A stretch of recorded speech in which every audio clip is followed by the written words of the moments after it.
Bismillahirrahmanirrahim. Assalamualaikum warahmatullahi wabarakatuh.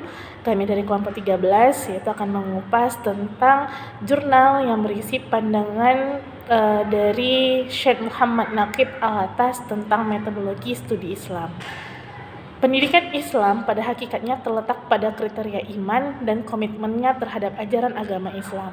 Saat ini, pendidikan Islam di seluruh dunia sedang menghadapi tantangan yang sangat berat seiring dengan adanya globalisasi. Bahkan pengaruh Barat begitu besar dalam perjalanan kaum muslimin terutama di bidang pendidikan.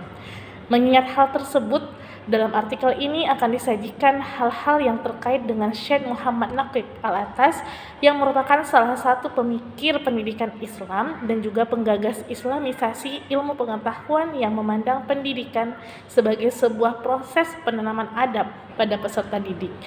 Nah, konsep spiritualitas di mana spiritual itu berkenaan dengan makna di luar fisik seperti keadaan akal ataupun jiwa manusia, tentang supranatural dan tentang sesuatu yang bersifat ukhrawi dan hakiki. Struktur kepribadian manusia yang di dalamnya terdapat berbagai eksistensi jiwa. Di dalam psikologi dikenal dengan istilah fakultas spiritual yang menjadi kajian para sufi dan pemikir muslim. Fakultas spiritual manusia mencakup ruh, akal, hati, jiwa, dan hawa nafsu. Nah, kita kupas dulu mengenai biografi dari Syekh Muhammad Naqib Al-Atas. Nah, biografi dari Syekh Muhammad Naqib Al-Atas itu adalah seorang intelektual muslim yang lahir pada tanggal 5 September 1931 di Bogor, Jawa Barat.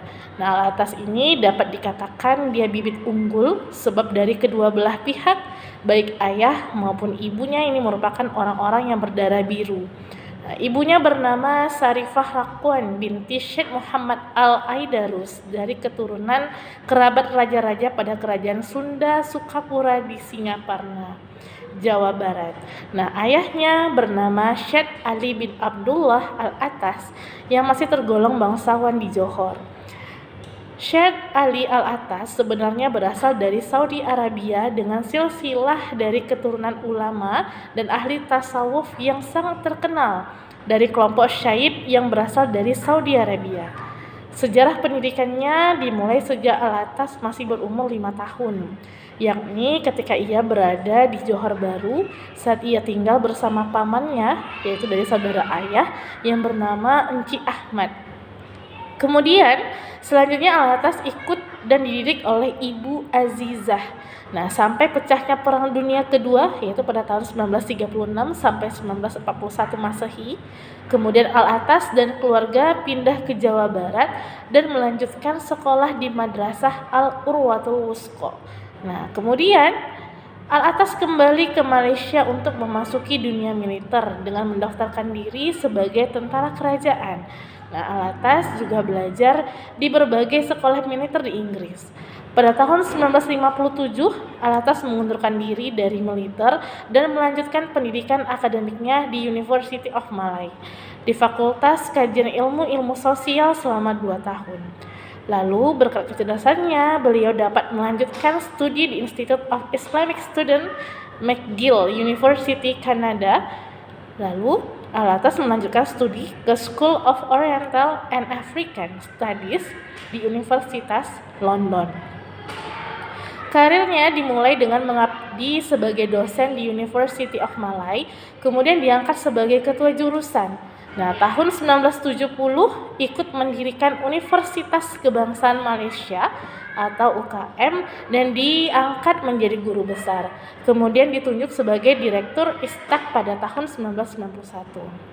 Nah, karya dari Syekh Naqib Al-Atas ini tergolong kepada intelektual yang produktif dalam menghasilkan karya tulis dalam berbagai ilmu keilmuan. Tulisannya itu mencapai sekitar 22 buku dengan 30 makalah ya yang tersebar di berbagai seminar. Salah satu karyanya adalah rangkaian rubaiat yang dimana penerbitnya itu Dewan Bahasa dan Pustaka di Kuala Lumpur tahun 1959. Nah, kita lanjutkan mengenai pengertian tarbiyah, taklim dan juga takdim. Takdib.